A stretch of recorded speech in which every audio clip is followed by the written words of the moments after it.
Hi everyone, this is Professor Coombs, and I've created a whiteboard animation to enhance your understanding of ACE inhibitors and angiotensin II receptor blockers. But first, before we go over ACEs and ARBs, we need to look at the pathophysiology of the renin-angiotensin-aldosterone system. Yes, the RAS. It's slightly complicated, but let's be honest, it really doesn't compare to the Krebs cycle, right? Okay. Let's look at this diagram. So first, there's a stimulus, that being a decrease in blood volume, serum sodium, blood pressure, and/or beta-adrenergic tone. With this, the juxtaglomerular cells of the kidneys will release renin into the serum, and the liver will produce angiotensinogen. This process stimulates the formation of angiotensin I, which is really an inactive polypeptide. Then, angiotensin-converting enzyme, ACE, in the lungs makes things happen by transforming or converting angiotensin I into angiotensin II. Angiotensin II is really the big compensatory kahuna and has two major actions. It causes vasoconstriction, which increases systemic blood pressure and stimulates the secretion of aldosterone by the adrenal cortex.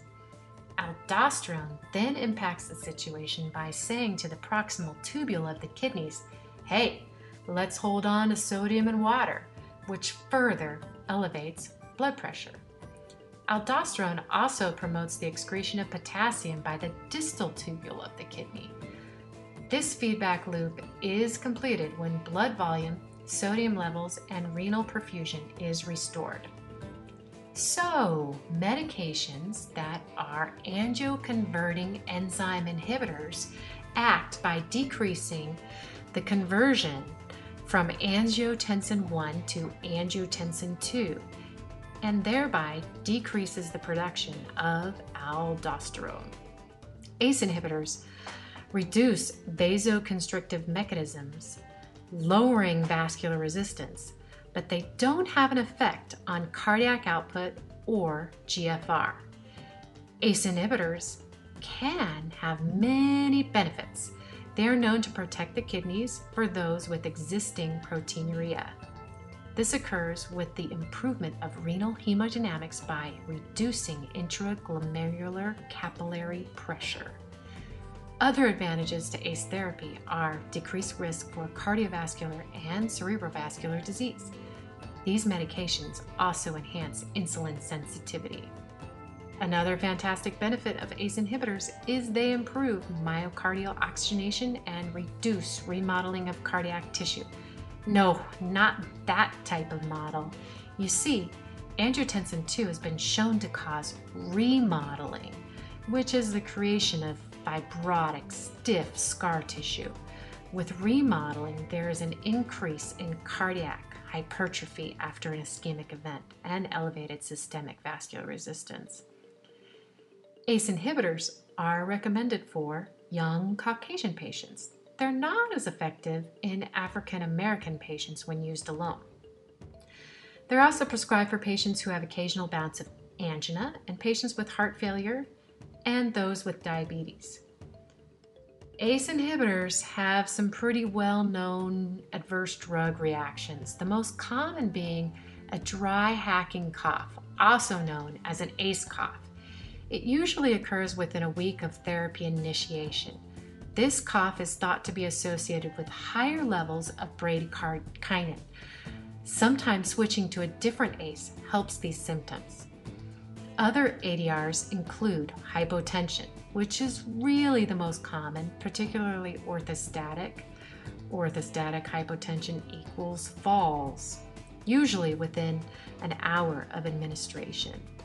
One can also have progressive tachypnea, blood dyscrasias, loss of taste, and rash. Women should not take ACE inhibitors while pregnant because of known teratogenicity.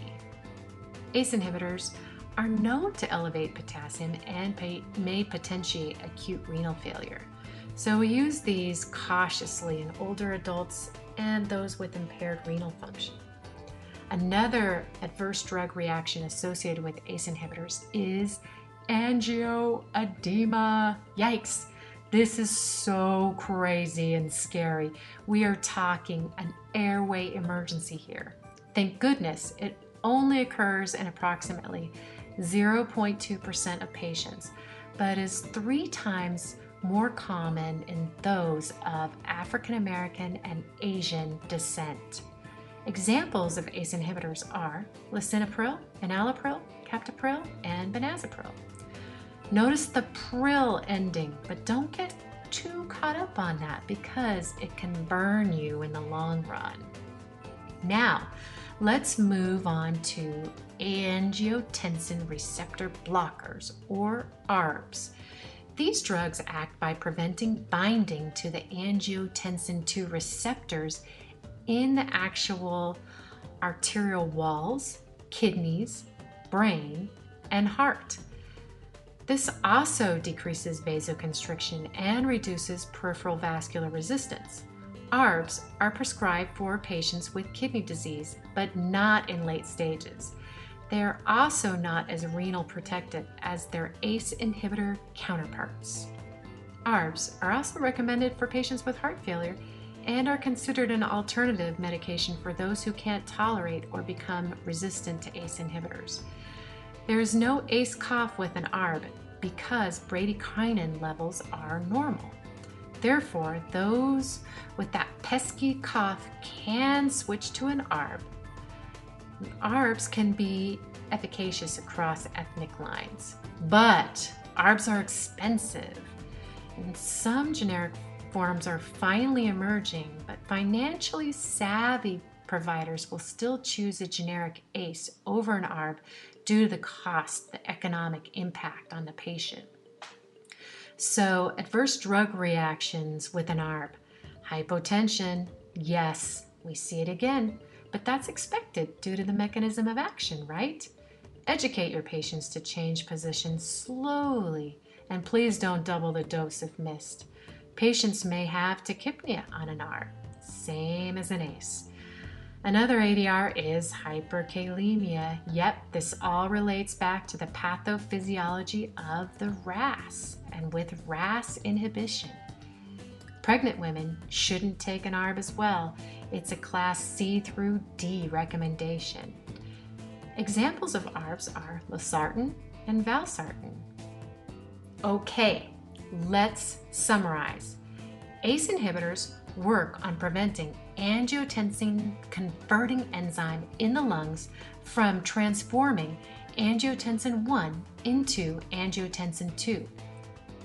ARBs act by binding to angiotensin II receptors in the arterial vasculature, heart, brain, and kidneys.